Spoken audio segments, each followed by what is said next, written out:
Bike সারানোর গ্যারেজে আগুন লেগে মালিকের মৃত্যু হয়েছে হাওড়ার আন্দোলে। দমকলের অনুমান, ওয়েল্ডিং এর কাজের সময় ফুলকি থেকে আগুন ছড়িয়েছে। গ্যারেজে প্রচুর পরিমাণে তেল মজুদ থাকায় দ্রুত আগুন ছড়িয়ে পরে দমকলের দুটি ইঞ্জিন গিয়ে আগুন নিয়ন্ত্রণে আনে। জানা গিয়েছে, আন্দোলের নিমতলা এলাকায় গ্যারেজে হঠাৎ করে আগুন লাগে। গ্যারেজে পেট্রোল ডিজেল মজুদ থাকায় দাউ দাউ করে জ্বলতে থাকে পুরো গ্যারেজ। অগ্নিদগ্ধ হয়ে মৃত্যু হয়েছে গ্যারেজের মালিক সন্দীপ দাসের। আমরা খবর পেয়েছি একটা মোটরসাইকেলের রিপেয়ারিং দোকানে আগুন লেগেছে। তো আমরা এসে দেখলাম যে একটা মোটরসাইকেল দোকানের যে মালিক, উনি মোটরসাইকেল সারাই করতেন, তার দোকানে গ্রিস, মোবিল আর পেট্রোল ছিল। তো ওই পেট্রোল মনে হয় মোটরসাইকেলে ঢালছিল, তখনই আগুনটা ধরে। একজন মারা গেছে, উনিই মালিক। এদিকে বিশ্বভারতীর ভাষা ভবনে আগুনে আতঙ্ক ছড়িয়েছে ছাত্রছাত্রীদের মধ্যে।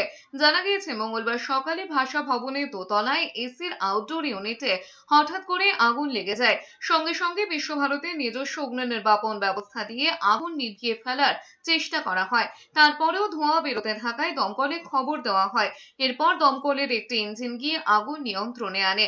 অগ্নিকাণ্ডের জেরে বড় ক্ষতি না হলেও ছাত্রছাত্রীদের মধ্যে আতঙ্ক ছড়িয়ে পড়ে। তবে ঠিক কী কারণে হঠাৎ করে আগুন লাগার ঘটনা ঘটেছে খতিয়ে দেখছে দমকল।